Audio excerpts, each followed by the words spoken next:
Tilly, Virginia area, where the Bilderberg Group has just wrapped up its 65th meeting that has taken place since 1954. And if you go to bilderbergmeetings.org, you can get the official details about this latest meeting, including the press release that Bilderberg now issues before each meeting, including the key topics for discussion. 13 topics on this official agenda this year. The Trump administration, a progress report.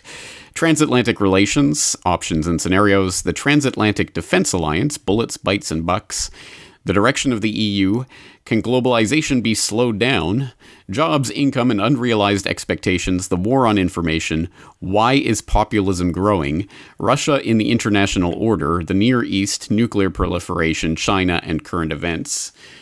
So a lot of things that I think we would expect them to be talking about, some which might raise an eyebrow, and current events, which of course could mean anything, including, of course, the London incident that took place while they were meeting and other such things. So that is what is on the official meeting agenda. And as always, there's the participants list, the official list of participants, where they talk about all of the people who will be, who were attending, or at least the people that they will admit were attending this conference. And one thing that particularly sticks out from this participant list is H.R. McMaster, the National Security Advisor under President Trump. Wilbur Ross, a.k.a. the Rothschild banker, who is Secretary of Commerce for Trump. You have Christopher Liddell, who is an assistant to President Trump and Director of Strategic Initiatives. And you have Nadia Shadlow, the Deputy Assistant to President Trump on the National Security Council. That, I believe, and I've really looked for this, but I believe this is the largest White House contingent that has ever attended a Bilderberg meeting. So, very interesting, especially in light of the press release indicating that the number one topic of discussion would be the Trump administration, a progress report. Trump gets his report card from Bilderberg and has no less than four representatives there to personally receive that report card and find out what the rest of the agenda for the rest of the year is. And I say no less than four because there may, in fact, be more representatives of the Trump administration that were at this meeting. We don't really know because, of course, this is not the complete list of attendees. And we know that for sure, for example, from the excellent reporting of Charlie Skelton. People might know he's been writing about Bilderberg for The Guardian for, I believe, 8 years now, maybe 8 or 9, something like that. He's been reporting on them since Greece, I believe, several years ago. And he did it initially as something of a lark to write something humorous about them, and then discovered, oh no, this really is a real shadowy, secretive group that really is, well, doing whatever they're doing behind closed doors and really do crack down on people. So he now does excellent work on Bilderberg, and this is another example of that. This is why it's important to be taking pictures of these cockroaches scuttling into the meeting, because you get to find out little gems like this. This is Spanish Economy Minister Luis de Guindos on the left here, an official participant in this meeting, according to the official list. Here we go, Minister of Economy, Industry, and Competitiveness of Spain. But on the right, who is that? That looks awfully like Fernando Jimenez Latorre, doesn't it? Looks exactly the same as Fernando Jimenez Latorre. And yet, Fernando Jimenez Latorre is signally not on this list of attendees. Who is Fernando Jimenez Latorre? Oh, an executive director at the World Bank. But don't worry, the World Bank assures us that he was not in attendance at this meeting, even though he was photographed going into the meeting. So, again, excellent work by Charlie Skelton getting that nugget out. And that's just one example of someone that we can point to who was in attendance at this meeting, who was not officially on the list. So, with that in mind, of course, I don't think I need to tell the Corbett Report listeners this, but of course, we have to take this official press release with the official topics and the official participant list with a gigantic grain of salt, because of course they're not going to be telling us the whole truth about what's going on behind these closed doors. The fact... probably the smartest, from a PR perspective, the smartest thing Bilderberg ever did was start bilderbergmeetings.org and release this official press release with the topics and the participants, because that has absolutely assured that not only the mainstream, but a lot of the alternative media has just basically shrugged their shoulders and, well, there's not much going on. And that was definitely reflected in the fact that last time these cretins were meeting at Chantilly, there was thousands of people showed up. This time... maybe a few dozen, it looked like. Very few people seem interested in this, and I think that's probably at least partly because, oh, don't worry, guys, Trump is in charge of the country now, so, and he's fighting the globalists, right? Even though he said he's a globalist, and has more participants, more people meeting at Bilderberg than any other administration in history. But, you know, I'm sure that's, there's nothing to see there, right? So, no, of course, we cannot take them at face value, and we cannot let them set the agenda of what we will be talking about in relation to Bilderberg.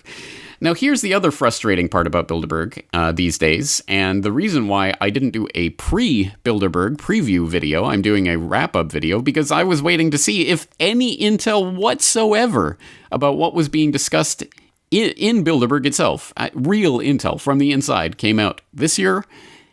But no, nothing so far, nothing at all. In fact, this has been the sad trend of the last several years of Bilderberg. There's been people who have been doing the yeoman work of showing up and getting the photographs and trying to interview people at the airport and getting the no comment, the obligatory no comment from the Bilderberg attendees. So that's been going on. But in terms of actual information about what's going on in Bilderberg, really nothing.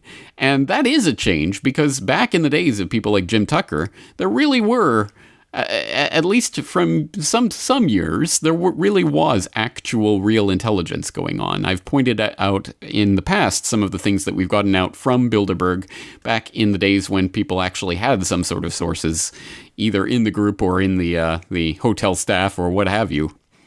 Getting out some of the information, like the fact that the Iraq War that was discussed at the 2002 meeting, but it was shelved until 2003. It was slotted for spring 2003, and lo and behold, that's exactly when it took place. There has been actual real intelligence that has come out of Bilderberg in the past.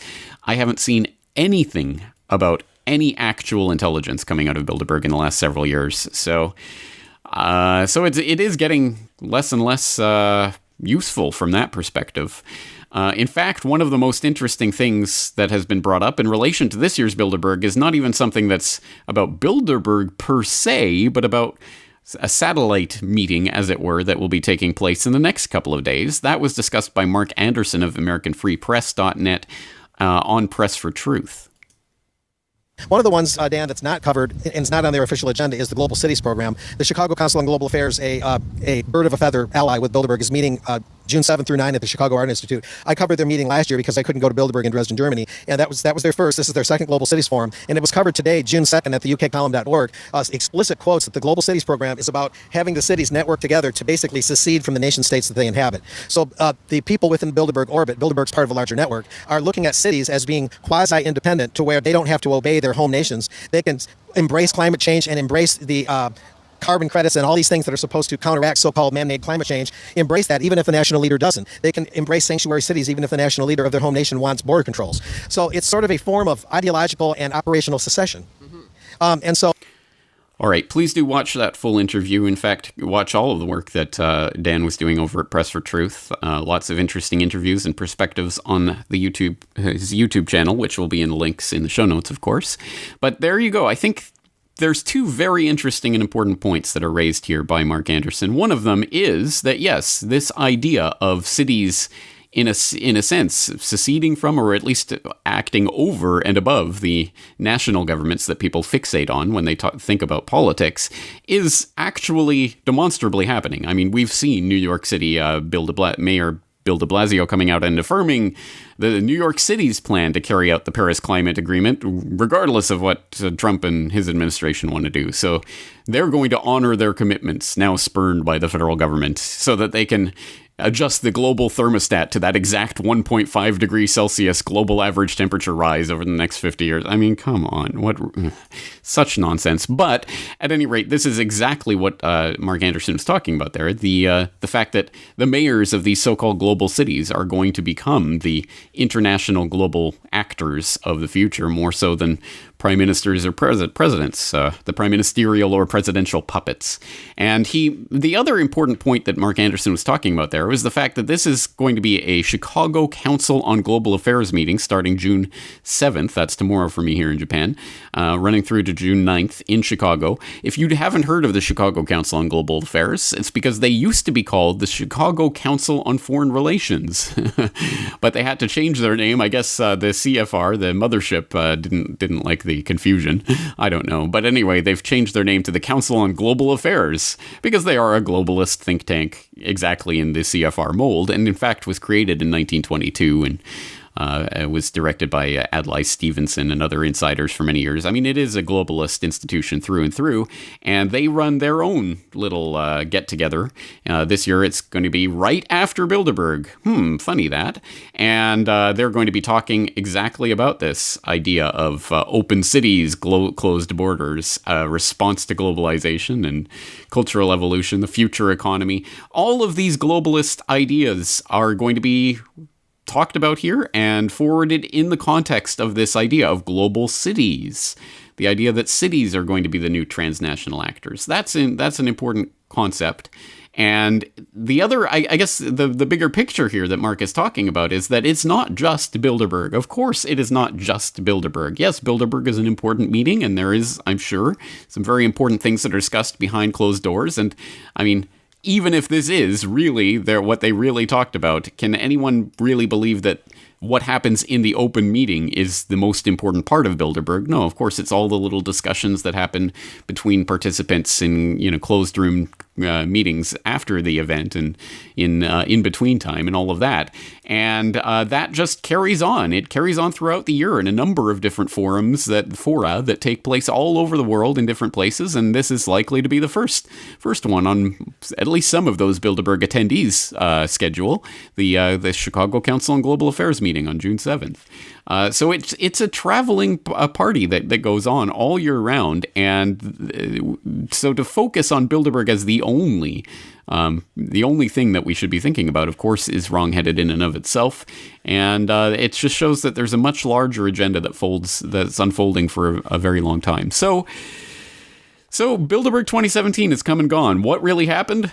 Well, we don't really know. There isn't really any solid info whatsoever about what really happened behind those closed doors, other than what the Bilderberg group themselves have told us. And you're not going to see a lot of this analysis really coming out through the phony controlled alt media at this point. At least as we know, the phony controlled left alt media went completely to sleep for the Obama years and didn't care about any of this type of stuff.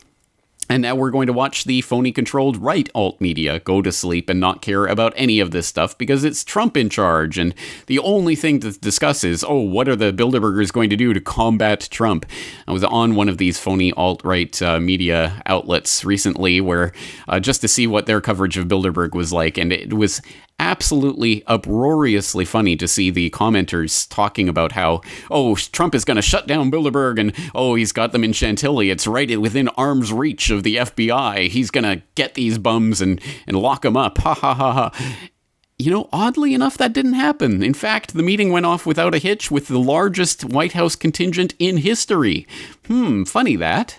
Funny how that doesn't happen. Funny how that won't change the perspective or minds of any of these Trump supporters who believe that he's doing something to crack down on Bilderberg by attending Bilderberg with all of his advisors and staff.